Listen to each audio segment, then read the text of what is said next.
제작한 부정선거 관련된 영화를 그 굳이 보겠다고 가서는 뭐 제대로 보지도 않았죠. 사실은 뭐 거기서 자기만 하고. 예. 근데 그러고 난 이후에 김문수 후보가 이런 발언을 했었습니다. 일단 영상이 준비되어 있다고 하니까요. 함께 보고 오시죠. 부정선거 부분에 대해서 어떤 영화인지는 그건 모르겠습니다. 그러나 우리 대한민국 선거가 공정하게 돼야 되고 또 어떤 경우든지 간에 유권자들 중에 그 누구라도 이 부정선거 의혹을 제기하면 선거관리위원회에서 해명할 노력을 계속해야 되는데 그런 부분에 대해서 앞으로 저는 선거관리위원회의 선거관리나 부정선거 의혹을 완전하게 일소할 수 있도록 최선을 다해서 노력을 하겠습니다. 그러니까 지금 저 발언의 뜻을 보면 결국은 윤석열 씨를 비롯해서 저 내란 세력이 주장하고 있는 부정선거 의혹에 대한 부분들 결국은 본인은 수긍한다 라는 식의 입장인 거죠. 문제는 선관위에 있다 이런 취지로도 들리는데요. 그러니까 일단 팩트가 틀렸죠. 선관위가 해명을 안 했습니까? 했죠. 엄청나게 많이 했어요. 그렇죠. 말하고 닳도록 했어. 이게 지금 그리고 영화도 새로운 내용이 아니에요. 맞아요. 그동안 옛날부터 황교안 시절부터 나오던 얘기 종합판이에요. 그냥 수도 없이 해명을 했고 법원에서도 아니라고 그러고 검찰도 아니라고 하고 그렇죠. 해명을 했고 일단 그리고 두 번째는 김문수 후보도 참 딱한 게 밸런스 게임 같은 느낌이 들었을 거예요. 자기는 이제 윤석열 탈당하고 이제 다 절연하고 이제 나는 새로운 이미지 이제 새로운 보수 이런 길로 이제 가려고 중도 외연 확장 어쨌든 울며 겨자 먹기로 하는데 저렇게 영화를 봐버리니까 야 이거를 아예 저 영화 보든지 말든지 우리 당하고 무슨 상관이에요? 오 탈당한 사람이 영화 보든지 말든지 이렇게 끊어내야 되나? 아니면 이걸 또 그렇게 얘기했다간 정강훈 목사 쪽에서 엄청 싫어할 테니까 야 이거 어떡하지?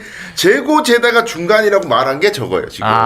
네. 아니면 뭐 김용태 비대위원장이랑 투트랙 전략으로 갔을 수 있죠. 비대위원장은 우리 당 사람 아니다라고 하고 본인은 저렇게 실드 주고. 이건 뭐 개인 의견임을 전제로 해서 저는 김문수 씨께서 그렇게 깊은 사고를 하실 수 있는 분이 아니라고 생각해서 그냥 듣자마자 그냥 답이 나와서 뭐 내가 여기에서 어떤 포지션을 취해야 될까 뭐 이렇게 복잡하게 생각하지 않고 즉석에서 나왔을 거 생각하고 옛날 이야기 중에 그런 이야기가 있어요. 이렇게 마을에 어떤 사람이 1 더하기 2는 3이다 라고 막 주장하는 사람이 있었어요. 그러니까 그걸 보고 어떤 사람이 1 더하기 2는 2다 라고 주장을 하니까 원님이 1 더하기 2는 2라고 주장하는 사람을 데려가서 곤장을 때리는 거예요.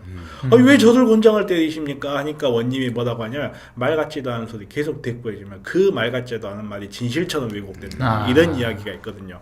마찬가지로 이 선관위에서 계속 해명을 했던 이야기에 대해서 또 이야기하고 마치 고장난 시계처럼 이걸 하는 것 자체가 사실은 사회의 갈등 해소라는 면에서 바람직하지가 않거든요.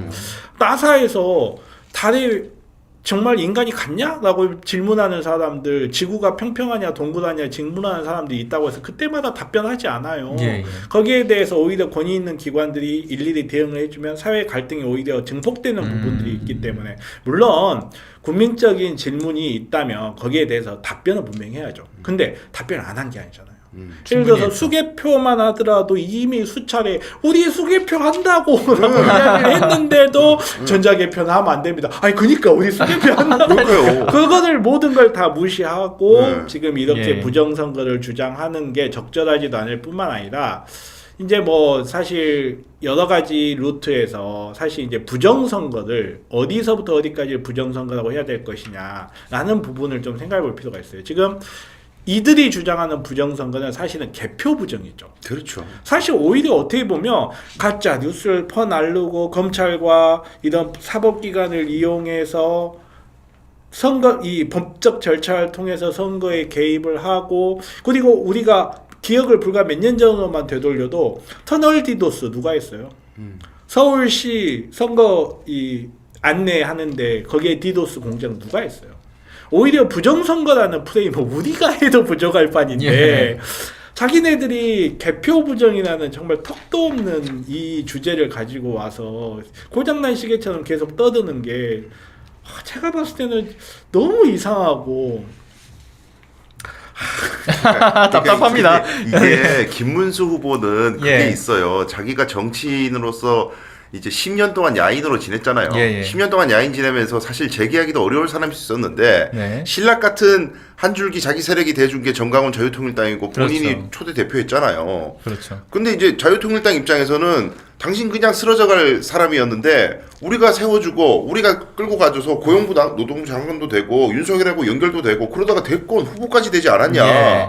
그럼 우리를 챙겨줘야지. 근데 이제 와서 대권 후보 돼가지고 뭐 어줍지 않게 중도외연 확장하겠다고 우리랑 전련하겠다고 뭐 이런 거에 대한 지금 노이로제 반응 보이고 있거든요. 예. 그러니까 이 상황에서 김문수는 계속해서 이 시험대에 설 거예요. 야, 여기랑 전련을 하지도 못하고 그렇다고 그대로 끌고 가자니 이건 뭐 또 외연 확장 안 된다고 욕먹고 여기도 못 가고 저기도 못 가고 하는 거를 선거 예. 날까지 예. 계속 그렇게 할 가능성이 있습니다. 그렇죠. 네. 근데 뭐 어쨌든 두 분 말씀을 종합해보면 결과적으로는 관심을 주지 않는 게 제일 필요한 부분일 수도 있겠다라는 생각이 들어요.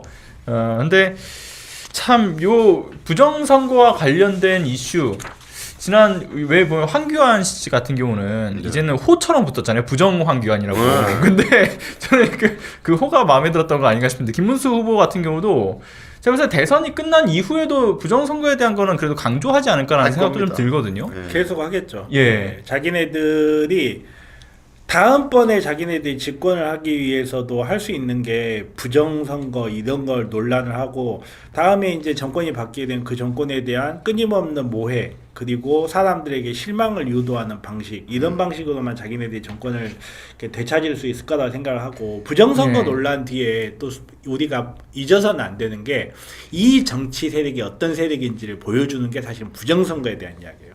왜 부정선거를 이야기하냐? 예를 들어 윤석열만 하더라도 그런 거예요. 자기를 둘러싸고 있는 세상 밖에서 단 한 발도 벗어나지 못하는 거예요. 아니 내 주변에는 다 국민의힘 지지하고 내 주변에 있는 사람들 예. 다 윤석열 좋아하는데 왜 선거 결과가 이렇게 나오지?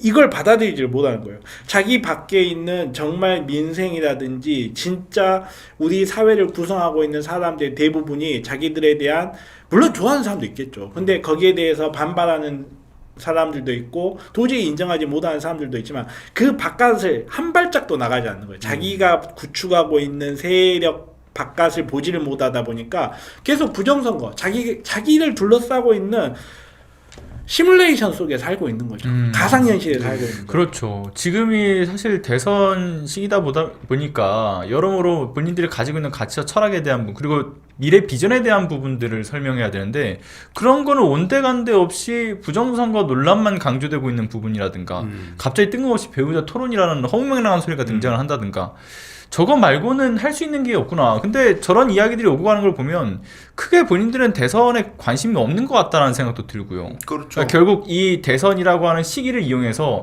한 번이라도 더 스포트라이트를 받고 싶다. 그 생각밖에 없는 것 같아요. 그러니까 관심만 받고 싶다. 네. 괜히 더 관심을 주지 말아야 된다는 생각이 드네요. 거기 플러스 이제 예. 자기들의 기반이 되고 있는 TK와 그 예. 구구 세력이라고 표현되는 정강훈 혹은 이제 소년보 목사의 저 세계교회 세력이나 그쪽 세력들이 선거 이후에도 자기들에게 남아있기를 바라는 마음. 예, 그런 마음으로 네. 하는 거겠지만 중요한 건 요즘엔 TK, PK에서도 네.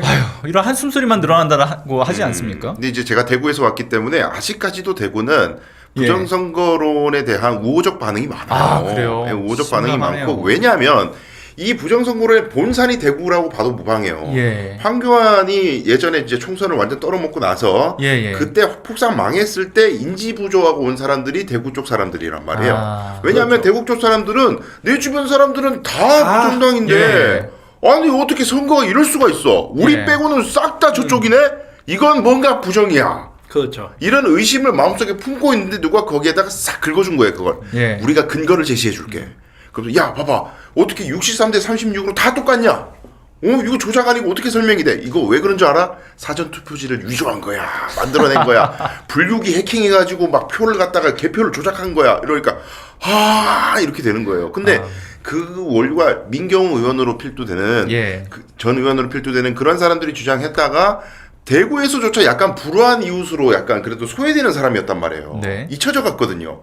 근데 그걸 윤석열이 다시 띄워준 불을 확 지펴줬어요. 대구 사람들 뭐라고까지 얘기하냐면 오죽하면은 대통령이 저렇게 얘기하는데 뭔가 있는 거 아니냐.